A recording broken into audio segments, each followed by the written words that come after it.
صلی اللہ علیہ وسلم نے فرمایا جب سالن بناؤ، پانی اللہ کا دیا ہوا وافر ہے، 2-4 چمچے اور پھینک دو پانی کے، اور کیا ہوگا؟ شوربہ بن جائے گا، اس کو ڈالو پیالے میں، اپنے ہمسائے تک پہنچا دو۔ آج کوئی یہ جسارت کرے گا؟ اگر لے کر بھی جائیں گے، اگر انہوں نے غلطی سے اپنے سالن کا ٹور ہمارے یہاں بھیج دیا، ہم اس کو پہلے دیکھا شکست لت میں اس میں نہ ہلدی ڈالی ہے، نہ نمک ڈالا ہے، نہ اس میں مسالہ ہے، پرلے درجے کا شکست لت ہے۔ وہ اس کے پیالے کو دیکھتے ہوئے ہمارے تبصرے شروع ہو جائیں گے، ہوں گے یا نہیں ہوں گے؟ اس لیے اب ہم نے وہ دینا ہی بند کر دیا، کیونکہ مجھے پتا ہے میرا سالن ان کی شایع نشان نہیں ہے، یہ جس معیار کے ہیں، اس لیے اب وہ سارا نظام ہی دھرم برم ہو گیا۔ لیکن یہ وہ سالن کا پیالہ نہیں تھا، یہ محبت کا پیالہ تھا، جو اس گھر سے نکل کر اس گھر میں داخل ہوتا تھا، پھر اس کے جواب میں محبت کا پیالہ اس گھر میں داخل ہوتا تھا، تو یہ محبتیں تقسیم ہوتی تھی۔ آج ہے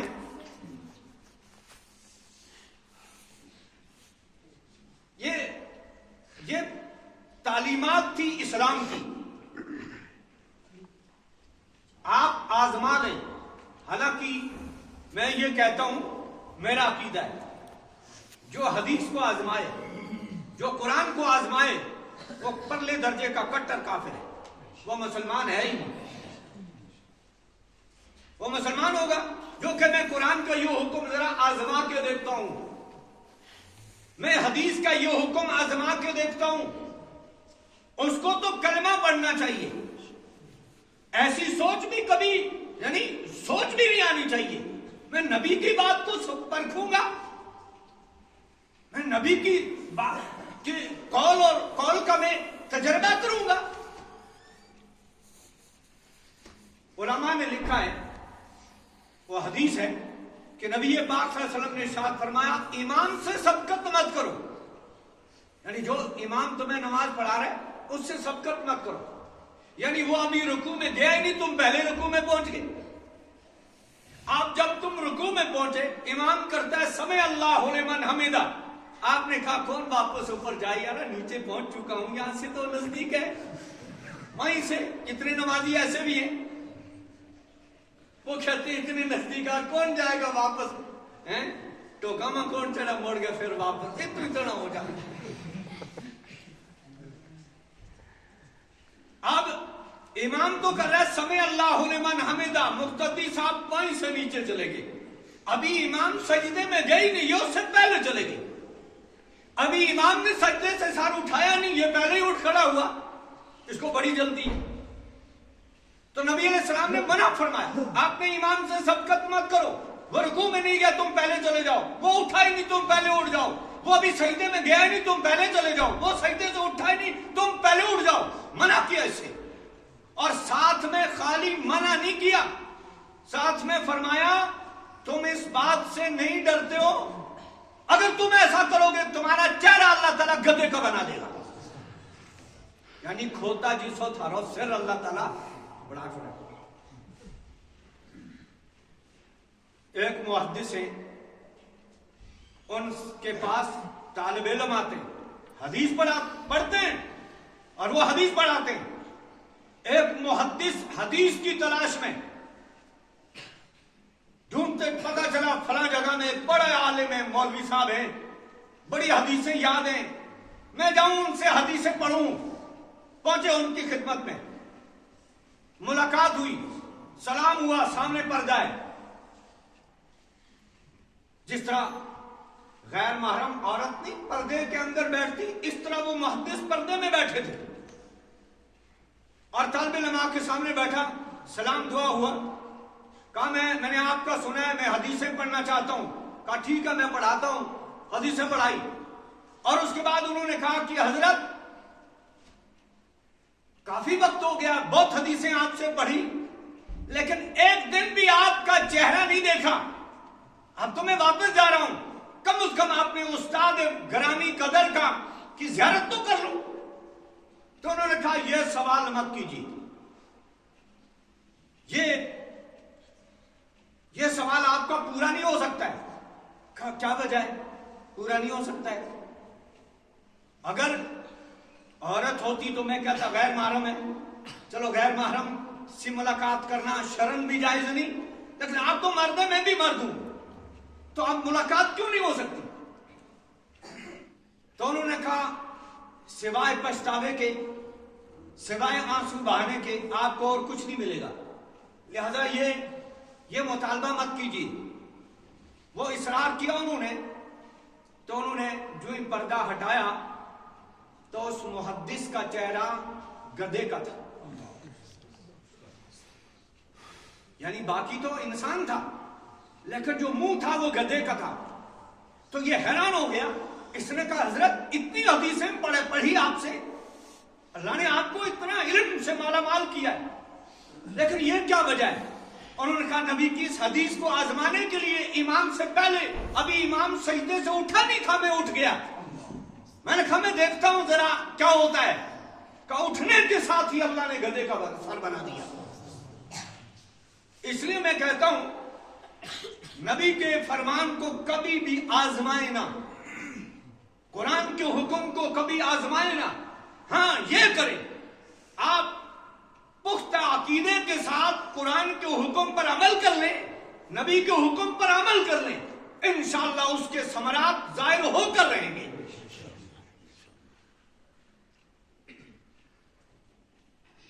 اس لیے آزمانے کی ضرورت نہیں ہے۔ ہمارا پرانا کیا تھا، آزمائیو وہ آزمانو نہیں، کیا ہے؟ آزمائیو وہ آزمانو نہیں، آزمایا کو پا گمانو نہیں، ہے کہ نہیں؟ آزمایا وہ آزمانو نہیں، آزمایا کو پا گمانو نہیں۔ تو نبی اکرم صلی اللہ علیہ وسلم ان کا ایک ایک فرمان، ایک ایک قول، ایک ایک فعل، وہ تو حقائق کا منبع ہے، اس کے لیے کوئی تجربے کی ضرورت ہی نہیں ہے۔ جناب نبی پاک صلی اللہ علیہ وسلم نے جو کچھ فرمایا تھا وہ دنیا میں ہو رہا ہے، اور آئندہ بھی جو کچھ مزید جو باقی ہے وہ بھی ہو کر رہے گا۔ شیخ الاسلام مفتی محمد تقی عثمانی صاحب دامت برکاتہم صنعاء یمن میں ایک دورے پر گئے، وہاں ایک دارالعلوم قائم ہوا ہے، مولانا عبد المجید زندانی دامت برکاتہم، انہوں نے وہ ادارہ قائم کیا تھا، اور وہاں کے فضلاء کی دستار بندی تھی، تو انہوں نے ورلڈ کے علماء کو اس میں مدعو کیا، اور اس کے ساتھ میں کچھ سائنسدانوں کو بھی دعوت دی۔ وہ سائنسدان مسلمان بھی تھے اور غیر مسلم بھی تھے، ان کو بھی دعوت دی اس جلسے میں۔ جب وہاں پہنچے تو مفتی صاحب نے آپ کے سفر نامے میں لکھی ہے وہ روداد، فرماتے ہیں کہ وہاں ایک سائنسدان تھا غیر مسلم، ان کو سٹیج پر بات کرنے کا موقع دیا اور ان سے کہا کہ آپ اپنے تحقیقاتی دنیا میں جو آپ کا دن رات کا مشغلہ ہے، آپ یہ بتاؤ کہ آج کی نئی تحقیق کیا ہے سائنسی دنیا میں، وہ اپنے تجربات ذرا اس مجمع کے سامنے رکھو۔ اور اس میں ورلڈ کے علماء ہیں، مکھن درجہ، مکھن طبقہ ہے امت کا، وہ بھی ہیں، طلبہ ہیں، عوام الناس ہیں، آپ ذرا اپنی تحقیقات پیش کرو۔ تو وہ سائنسدان کھڑا ہوا اور انہوں نے اپنی جو تحقیق پیش کی اس میں انہوں نے یہ رپورٹ دی، ان کا آج یہ فضائیں بتا رہی ہیں کہ قرآن نے کہا تھا مکہ مکرمہ کے متعلق غیر ذی زرع عند بیتک المحرم، ابراہیم علیہ السلام نے عرض کی تھی کہ اللہ میں تو بیت اللہ کے پاس اپنی اولاد کو بسا رہا ہوں، اور یہ وہ بیت اللہ ہے جہاں کی زمین کھیتی باڑی کے قابل نہیں ہے، غیر ذی زرع عند بیتک المحرم، کھیتی باڑی کے قابل نہیں ہے۔ کائنات بتا رہی ہے، فضا بتا رہی ہے کہ مکہ میں ایک ایسا دور آنے والا ہے کہ یہاں یہ مکہ سرسبز و شاداب ہو جائے گا. جب انہوں نے یہ بات کی ان کو وہیں پر روک دیا گیا.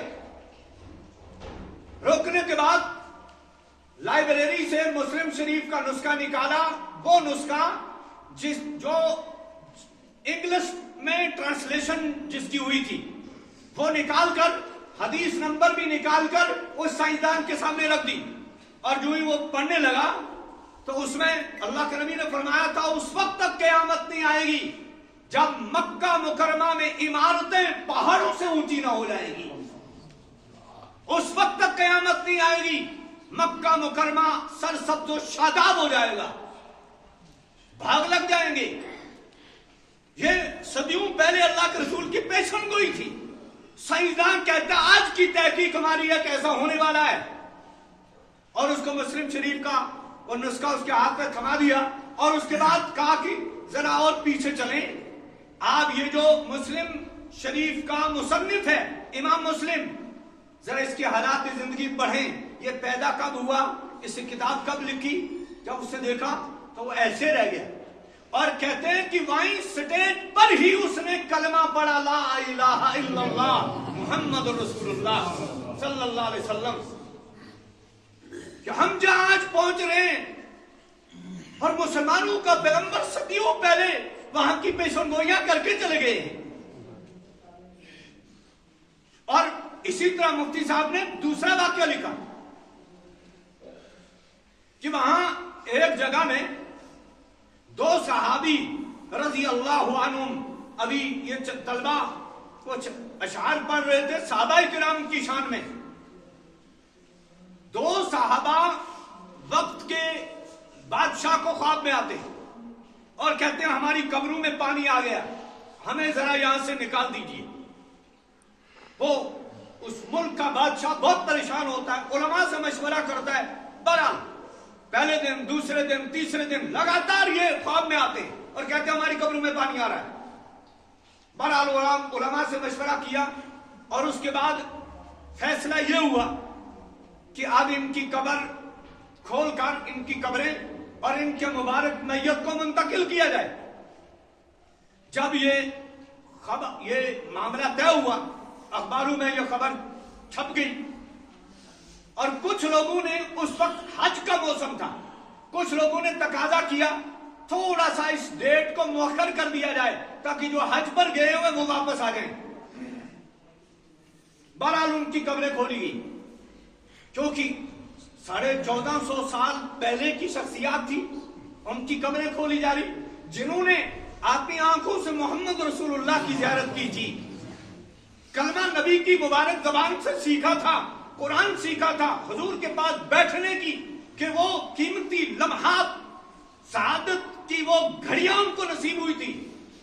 اب ان حضرات کی جب قبر کھولی گئی اتنا بڑا ہجوم تھا کہ وہاں سکرینیں فٹ کی گئی تاکہ مجمع سارے کا سارا ان کا تماشا دیکھے کہ 14 صدیاں پہلے نبی کے غلاموں کی حالت کیسی تھی. جب قبر کھولی گئی اس وقت بھی دنیا کے نامور سائنسدان موجود تھے قبر کشائی کے وقت. اور اس وقت جو ہی قبر کھولی تو ایک صحابی رسول کے چہرے سے جو ہی کفن ہٹایا تو ان کی آنکھیں ایسی کھلی تھی اور ایسے دیکھ رہے تھے. تو کیونکہ وہ غیر مسلموں کے اندر ہے تحقیق کا جذبہ, وہ سائنسدان ان کے پاس اپنے آلات تھے, انہوں نے فوراً ایسے لگا کے تو ان کو دیکھا تو انہوں نے کہا کہ ان کی وفات کب ہوئی ہے, تو ان کو بتایا گا اتنے صدیاں پہلے ہوئی ہے.